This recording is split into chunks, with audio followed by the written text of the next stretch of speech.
Good morning, people. Good morning.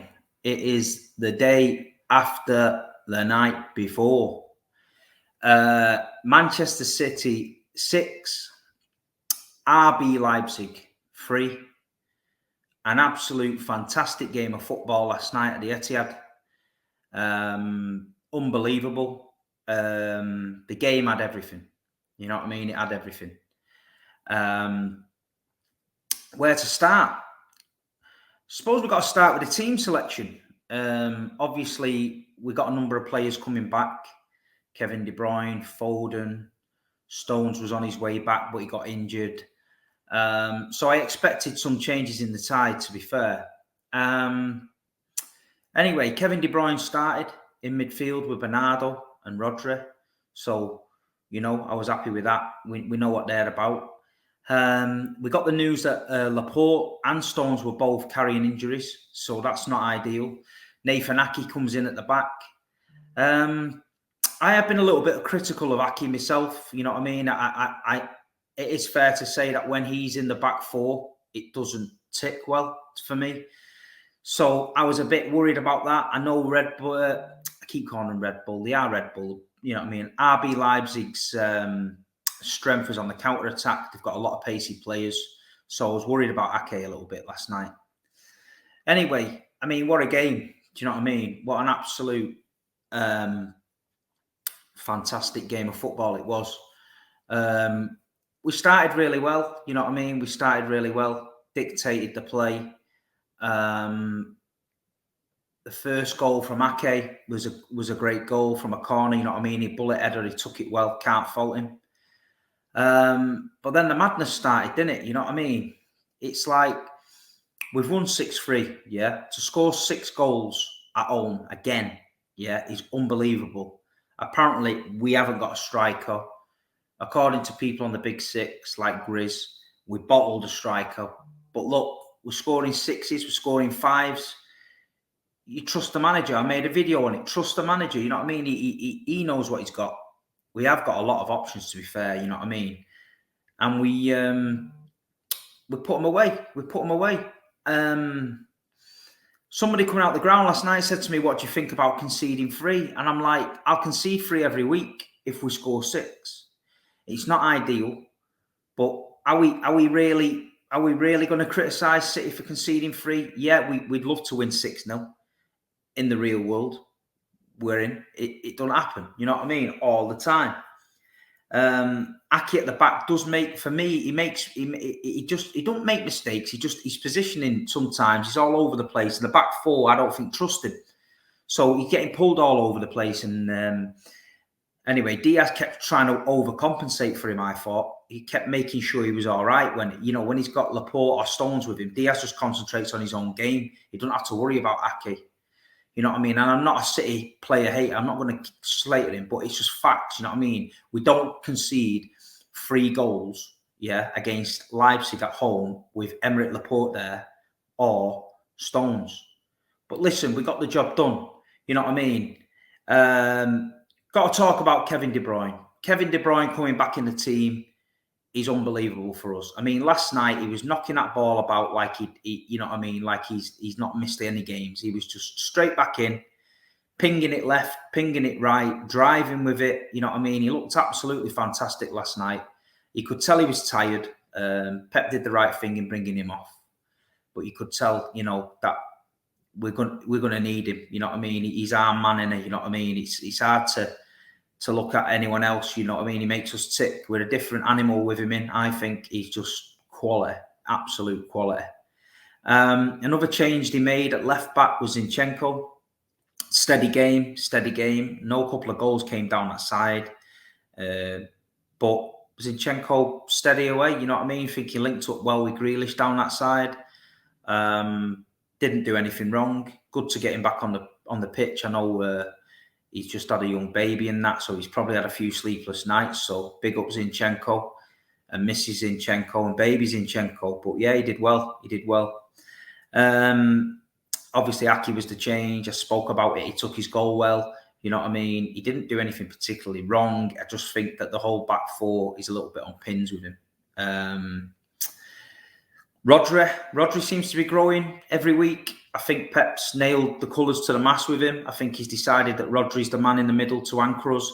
I think Fernandinho's going to be the guy coming off the bench, maybe going to start the FA Cups and the League Cup games. But I think the DM position, that anchor role, is going to be on Rodri. So, you know, another great game for Rodri. He did okay last night with that. And Jack Grealish, first ever Champions League game. You know, when he signed for City, he was saying, you know, I dream about playing the Champions League and all that stuff. Last night, he got his dream and he scored a great goal. I was just saying at half time to the lad that next to me, I said, Grealish needs a proper goal. You know, the goal he scored, the first one for City, was a bit of a mad one off his knee. I mean, he's going to take it, but he needs one, a proper goal. And then literally 20 minutes after, he cuts in there and buries that one. And obviously, fantastic goal for him. And Jack Grealish is at the ground running for Man City. He's scoring goals. He's assisting. You know, he's holding his own out there on the left. He's got big players behind him on the bench. So the second he starts to slip, his game starts to slip, somebody's there to take your place. That is the competition that is in that Manchester City team now. Ferran Torres was unlucky with his goal. I don't know why the Champions League don't show these VAR replays anymore. I mean, because I'd like to see that one because it looked very close. But he took it well. On another day, he has a couple of goals, you know what I mean? Mahrez took his penalty well. Brilliant penalty. As you've seen on my story on Instagram, I was right behind it. So I filmed it for the fans, you know what I mean? I'm not usually one of these camera phone wankers, but I'm trying to help and get a bit of content out for people. So got a good video on Mahrez's goal. I've got to have a little bit of a shout to RB Leipzig as well for never giving up. You know, the heads could have dropped a few times and they could have got buried. I mean, conceding 6, they probably did get buried, but they came back. And Nkunku scored 3 great goals, you know what I mean? And to come to the Etihad and score a hat-trick and end up losing, you know, that kid, he must think, what have we got to do to win there? But the fact is this, Manchester City last night could have stepped it up any time. If they'd have scored 6, we'd have scored 12. That is the way it was. Because we've just got that in the locker, you know what I mean? We've got that ability to step the game up anytime we want. We can just turn it on anytime we want. So that's why City fans don't get overly worried when we concede, because you know there's going to be a point where we're going to get into our gear and our rhythm, and then we're just going to kick on from there. So yeah, overall from me, it was a fantastic performance. I really enjoyed the game. I thought it had everything from goals to a little bit of spice in there. Sending off Angelino, you know what I mean? He's an ex-City man. He got a round of applause after his sending off. He probably thought that was strange, but for us, once you're a blue, you're always a blue. Angelino never did anything wrong to us, you know what I mean? He came through our academy and he's always spoke highly about City. So I think the City fans, you know, just give him a bit of a round of applause. Felt a bit sorry for him. But overall, on a Champions League night, it was a fantastic result for City. 6-3. You know, the other game in our group, Bruges and Paris, ended in 1-1, which was a shock because I think everyone expected Paris Saint-Germain with Messi and Ramos and that to just steamroll everyone. But it just shows you this Champions League this year, these smaller teams, Bruges, young boys, they're getting results, you know what I mean? That's why we couldn't sleep on Leipzig, you know what I mean? Leipzig ain't a small team anymore. Do you know what I mean? They're a big team in Germany now. They've got the money and the players, and you know they could have come to the Etihad and done a shock, but we dealt with them. You know what I mean? We dealt with them. Just one thing I need to touch on: regarding the tickets. The digital tickets at Manchester City are a joke. Yeah, 5 times this week I've been on the phone. My digital ticket won't update to Leipzig. I've been told to do this, refresh, do it. All the things they tell me to do, it will not. Yeah, do it. Check your emails, do this. It's an absolute farce, right? Farce. I ended up having to be sent another digital ticket separate from my season ticket because it wouldn't update. They thought I was being stupid. I've been a Man City fan for 30 odd years, and I go home, away, Europe. I've done these digital tickets before. I know what I'm doing, and it wouldn't work, right? So I got to the ground early, just in case. I got in. The queues outside the Etihad at 8 o'clock last night was an absolute disgrace. Some lads walked off back to the pub and watched it on the TV because they couldn't get in, yeah? The girl to the right of me missed 2 goals. That's how long she was outside trying to get it sorted out. Now, if you think that's football and you think that's enjoyable, Manchester City, you've got another thing coming, yeah? And now I'm going to address the empty seat problem, yeah? Pep's going on about the empty seats, right? Well, let me tell you this, Pep, yeah, from me, yeah? I can't speak for every other fan out there. I don't know other people's circumstances. I don't know if people are working. I don't know if people can afford it. I don't know if people just can't be arsed going. I don't know. You'll never know. That's football. But in the last 15 days, Manchester City have had £170 out of me in tickets. That's in 15 days, yeah? £170 in tickets out of me that I've had to pay for upcoming games. I'm fortunate, yeah, that I can afford that, so I can pay that. Some people can't pay that, yeah? A lot of them empty sections last night that you see. Listen, don't get me wrong, they're not going on like the new camp the other night, yeah, was half full against Bayern Munich because Messi's gone now, nobody wants to go. So you've got a big problem. We have little patches here and there, but rival fans think it's funny to zoom in on these patches as if it bothers us, right? It doesn't bother any City fan because we're there in the ground, so we don't care. We can't control it. But what I'm saying is Pep needs to look at the corporate sections. The ones that are empty every week are corporate hospitality where you go for a meal under the stand and you sit in a nice padded heated seat. They either don't turn up or they just stay on the beer at half time or before the game. But that's their own prerogative. They can do that. But it is what it is. It's really not a big deal. If you're a fan of another club and you've got to, and the only thing you can slag Manchester City off for is empty seats in the ground, then I'll take that all day long because years ago you could slag us from the top to the bottom, to the left, to the right. And now it's just empty seats. It's nonsense, isn't it? You know what I mean? So you can keep your teams, full stadiums, massive club, great history, but I'll keep my club winning trophies every year and going to away games with the boys and enjoying it and scoring 17 goals in 5 games. I'll take that. So if people can't be asked turning up to watch that, then I think it's weird. So Pep's got a point. But there's nothing we can do about it. Will there be empty seats next game? Probably. You know, when the big games come, will they all come back? Probably.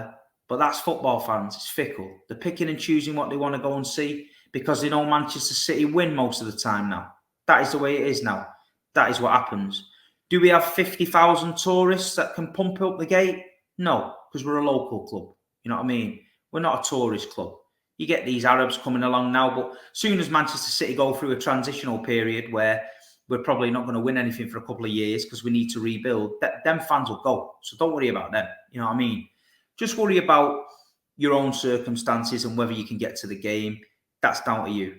But Pep, should he come out and criticise it? Yeah, if he wants to, he's right to. Was the atmosphere good last night? It was okay. It wasn't the worst I've seen. It wasn't the best.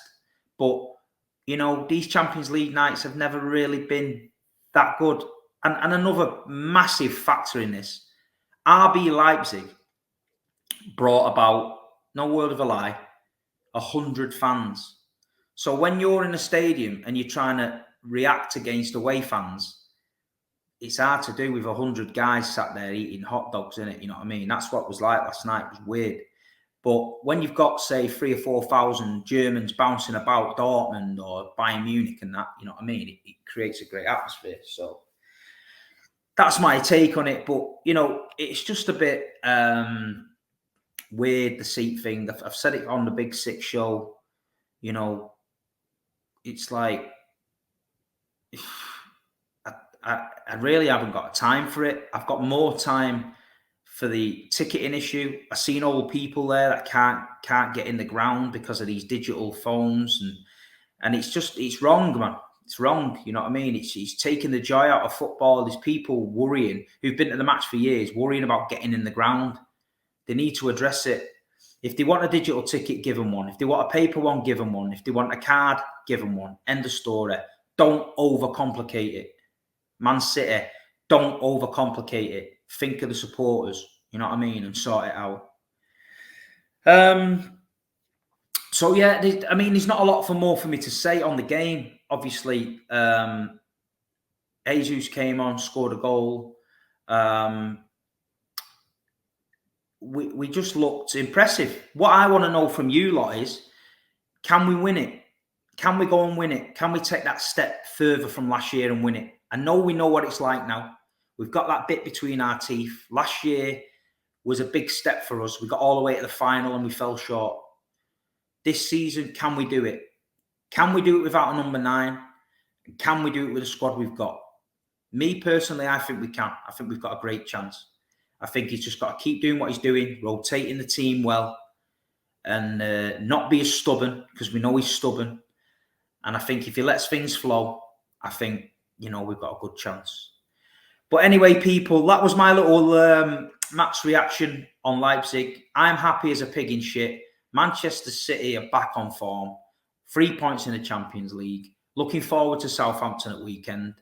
Sorry I was quiet this week on the channel because I've been away on holiday. Big up to everyone that supports me in the comments. Please like, share this video. Spread it to more Man City fans out there. There is more content coming. We're going to do some live shows. We're going to do some stuff where I can interact with you guys. You know what I mean? Just getting my head around it all and managing it all. Look out for Mank Talk today on Saeed's channel. He's going to get rattled up because the amount of nonsense he was spouting about Ronaldo, he's got to face me today in the studio. So that should be good. But big up to everyone who came over to me at the match last night and said they enjoyed the content. You know what I mean? And to all them people out there that are checking City's website now to see if this ticket's available, go to the police station and hand yourself in. It's scary behaviour, yeah? Big up Manchester City, the champions of England. Roll on Southampton weekend. Hope you enjoyed it. See you later, Blues.